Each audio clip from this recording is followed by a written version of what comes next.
Hello and welcome to episode 47 of Linux After Dark. I'm Joe. I'm Chris. I'm Gary. And I'm Dalton. Welcome back, chaps. What's the one thing you miss from proprietary platforms on Linux and the one thing you miss from Linux on proprietary platforms? The full Steam library. Yeah. Although that is getting better, to be fair. Yeah, so I'll go with something that I miss on Linux from proprietary platforms first. And I guess it's not so much a specific software thing as a software and hardware tie-in thing. And that's just the integration that you get on the Mac between the software and the hardware and how that enables it to be really performant, the battery life to be about 20 hours long, and generally for things to just work without me having to mess with, adding some kind of out-of-tree driver or work out why sleep mode isn't working or why my battery's draining overnight. And that's something that for the longest time has really plagued me. And I think we are getting there in the Linux world. So my daily driver machine now, broadly, I don't think about it, but it's definitely just doesn't quite have that edge that Windows would on that same machine or that macOS does on a Mac. I think for me, I was thinking about Windows having sometimes a checkbox for something like Android apps, and the same with Chrome OS, to be fair. So I don't have a very large use case for running Android apps on my desktop machine, but occasionally I have wanted to do it. And I've quite liked being able to do that on the Chromebook when I have. And then Windows 11 introduced the feature. Now, the system requirements are quite beefy, but you can just go a bit like you would with WSL. You can go into a menu and say, I would like Android apps. It took them a while to roll it out in the US first and then to a wider international audience. But when you go to the Linux side, there was Anbox, but I feel like that's kind of a bit dormant now. Waydroid is on its place. Yeah. So you have Waydroid, but I am not running a desktop environment that's capable of a Wayland session. And so I can't run it on my regular machines that I'm using. So that's just an example when sometimes a feature comes along where you just go, I would like that, and I can have that. Instead, it's, I would like that. I'm now going to read the wiki and the README and the GitHub page and realize that maybe my kernel's not compiled with the right headers for this particular feature, or my environment doesn't have a Wayland session, or whatever you want from that list. And that sometimes is a little bit frustrating, I think. For me, it's pretty straightforward. It's much like Dalton in the games. It's just certain proprietary applications. And unlike a lot of people who want Adobe stuff, I'm not really bothered about the latest Adobe stuff. I've got my ancient Photoshop that works on Linux, although I tend to use GIMP anyway these days. But just like audio stuff, really. And yeah, I know there's various audio tools on Linux, but just stuff that I'm really familiar with, like Reason. Like recently I made the Linux Matters theme tune, and I used various proprietary tools to put that together. And it would have been nice to be able to do it on Linux. And I've tried, man. I have tried Wine and Proton and all sorts. And some of them just don't work, the tools that I need. They just don't work well enough. And I could do a VM, but then, VM versus dual boot, there's not much in it, really. You're still ultimately using a proprietary system. And I think the question of like, what can we do about that really comes down to just stop criticizing Canonical, I think, for their snaps thing, because the only way we're going to get stuff like that is via snaps.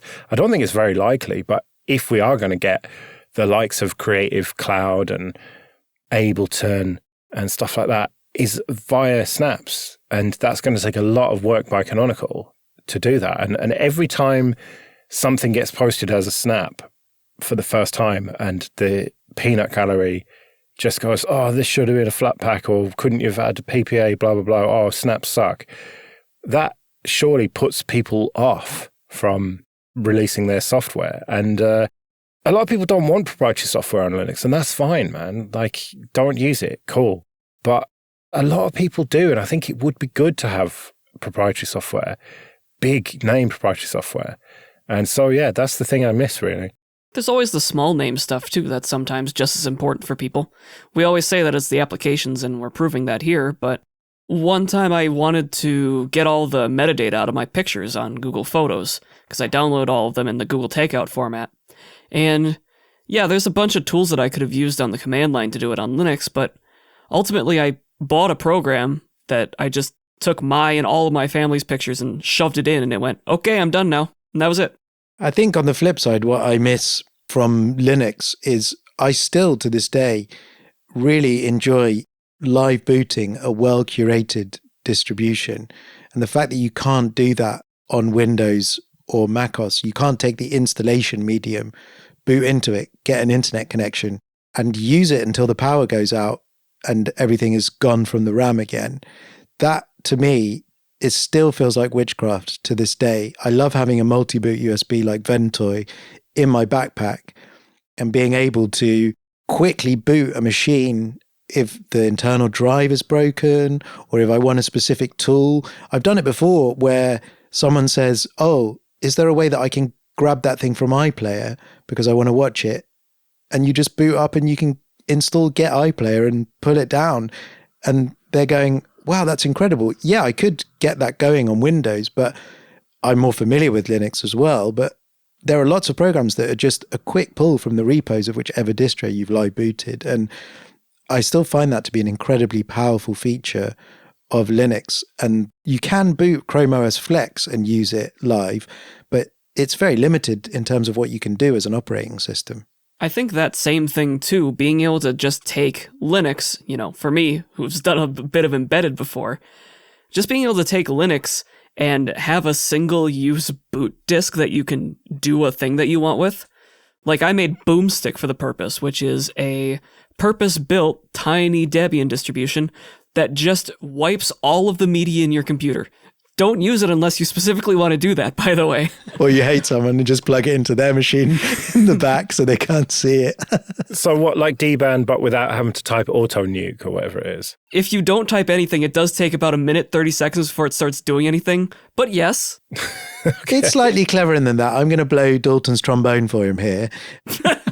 So basically, it will detect the different types of media in the machine. It's worth looking at Dalton's Git repository for this because I think it's an impressive piece of software writing. It's a bash script. Well, I still think Dban is for Rust. You shouldn't Dban an SSD. Right. You should be using the other things that Boomstick does, like sanitize, or there's ATA secure arrays and things like that. And Dalton's basically strung all this together so that it will go through the best possible options it can find and then fall back to other things. And then Dban. Exactly. That's it. It's like with Joe playing around with Doom. This one's just Boom. Yeah, Boom or Doom. But there's also kiosk distributions that do similar things. And, Porteous Kiosk, for a couple of clients that had small businesses, that kind of thing, or a Raspberry Pi, which you can write a script for that just runs X and dumps a browser window there. All of these kinds of things, the adaptability is a real win, I think, for Linux. Yeah, and I think that adaptability is the same thing that I really enjoy, but not in the same way as building my own distro, because I'm not going to do that, and I'm probably not going to build an embedded thing like Dalton has. But just the way that if I've got a Linux box, I know that if there is something I can do, there's a way that I can do it on that machine. So like you said, Chris, just being able to boot a machine, download something from iPlayer, and then shut it down, and then that's it. But when I'm working on the other proprietary platforms, I know that there's probably, if I need to do anything system level, going to be something hacky that I need to do. Or even getting proper administrative access on some of these systems is a real pain. Whereas on Linux, I just feel like I'm in charge of my machine, and that if I need to do something, then that's the machine I can do it on. I don't get that same feeling when I'm using Windows or Mac OS, especially on a corporate machine where there's all sorts of stuff that ends up locking those down. Whereas even on my corporate Linux laptop, I've got root access. I can pretty much do whatever it is I need to do. Yours are both so vast. I just like middle-click paste. I always miss it. Whenever I'm on any other system and I just go and highlight some text and go somewhere else and middle-click it, and I'll do that a few more times before I realize that I'm an idiot. I miss middle-click paste. Okay, this episode is sponsored by HelloFresh. With HelloFresh, you get farm-fresh, pre-proportioned ingredients and seasonal recipes delivered right to your doorstep. Looking to eat well this summer? HelloFresh's menu features calorie-smart and protein-smart lunch and dinner options, plus new vegan dinners to choose from. HelloFresh makes it easy to reach your food goals with flavorful recipes that leave you feeling satisfied. Did you know HelloFresh offers more than just delicious dinners? It's now easier than ever to skip that extra grocery store run by adding snacks, sides, and more to your weekly order. Simply shop HelloFresh Market and take your pick from a curated selection of over 100 items. Dalton tried HelloFresh and said having all the ingredients together and correctly portioned is super convenient, and the great meal selection made it tons of fun to try out new ingredients and techniques. So support the show and go to hellofresh.com/LinuxAfterDark50 and use code LinuxAfterDark50 for 50% off plus free shipping. That's hellofresh.com/LinuxAfterDark50 and code LinuxAfterDark50 for 50% off plus free shipping. Quick bit of admin then. First of all, thank you everyone who supports us with PayPal and Patreon. We really do appreciate that. If you want to join those people, you can go to linuxafterdark.net/support. And remember, for various amounts on Patreon, you can get an advert-free RSS feed of either just this show or all the shows in the Late Night Linux family. And if you want to get in contact with us, you can email show@linuxafterdark.net. I've got a pretty simple one. On Windows, I miss networking because I am not connecting Windows to my network. No, thank you. That's just for music stuff and whatnot. And no, I'm not connecting that to the network. VLANs or whatever, no thanks. Transfer stuff over via a flash drive or a shared partition or whatever. And it's sometimes quite a bummer to not have networking. Right, I've got to reboot into Linux. But it's a rule that I try and stick to. And so far, so good. You know what really grinds my gears about that is how difficult it is to get files from one computer to another over the network, or even with a flash drive sometimes. I don't know why we have made it so difficult to take a bit of data with an extension on it and move it across the network. The best I've seen is Warpinator from the Linux Mint community, which has a client for everything at this point, and it's great software. Someone fix this problem, or just use Warpinator, I guess. Well, isn't rsync the solution to that? Well, no, because there's no binary for Windows. Yeah, but Windows doesn't have the network, so that's not a problem. Well, for you, yeah, of course. But we have this problem, at my job, we have users that are on Windows machines, and if they're on a managed machine, they've disabled WSL because there's various potential vulnerabilities there. And so our documentation points to rsync because it's such a powerful tool, but you don't have access to that on a Windows machine unless you have some kind of VM or WSL or Cygwin or any of those things to run a Linux binary. And so they have to fall back to FileZilla or something else, which just isn't quite as good. And that's what I was thinking, as you were saying, Dalton and Gary, like quite often the best ways to achieve things are written with a FOSS stack and a Linux stack. So one of my friends who's a Windows user was trying to get videos from YouTube and doing what most Windows users do, which is to Google YouTube video downloader and go to a horrendous website which fills their computer with malware and pop-ups just to get this video, which on the back end on the server is clearly going to be running one of the FOSS tools that does that. But she said, why do you get those things so quickly on your machine? So because I'm using the tools that are behind all of the nasty websites to get that stuff. And I think that's why it's going to be difficult for her to run a tool like that directly. And there are good FOSS front ends for that kind of stuff now. But again, people wouldn't think to go to GitHub, then download an installer, then install it. They're just going to Google the actual thing they want to do, not a program to do the thing they want to do necessarily. Well, when it comes to the Mac, what I miss is a decent file manager, something that can actually cope with Samba shares. Because, I mean, apart from the Samba share thing, Finder is just a train wreck of a file manager. I've complained so many times about this, but why do people on Macs want to rename files so often? I just don't understand it. Just no matter what you do, press enter, right, rename, okay, not open the file, cool. And I just cannot stand it. Press space, quick look. Okay. What backs up that assertion, Joe, is that every Mac user I've ever supported has as many icons on their desktop as they can fit, and they just keep changing the zoom level until they fit more and more and more and more on, because they are not using Finder. They can't bear to use it. They just want everything on their desktop. And it's easier to look through the smallest zoom setting of unsorted files to find your file than to use the file manager that's built into the operating system. It is shit. I agree with you, Joe. Can you brew install Thunar? I think I might have tried once and just, or maybe I did and it didn't work very well with network stuff, but I just wish I could have Thunar just exactly as it is on Ubuntu on the Mac. And then I would use the Mac a lot more, I think. Well, I have solutions to both of your problems. Joe, your problem is use the command line. And Chris, your problem is solved by stacks. Stacks? Yeah, so the solution I have to this on a Mac, as someone who also stores a lot of stuff on their desktop, is if you right-click on the desktop, there is a use stacks, and there is also a sort by, kind, name, shared by, last modified by. And what I then have is a thing on my desktop called JPEGs, and I click it, and there are all of the JPEGs. Do you have another one for mucky kinds? Yes, clearly so. It seems like you cannot brew install Thunar. Unfortunately, Joe, either. I just tried. It's not in brew.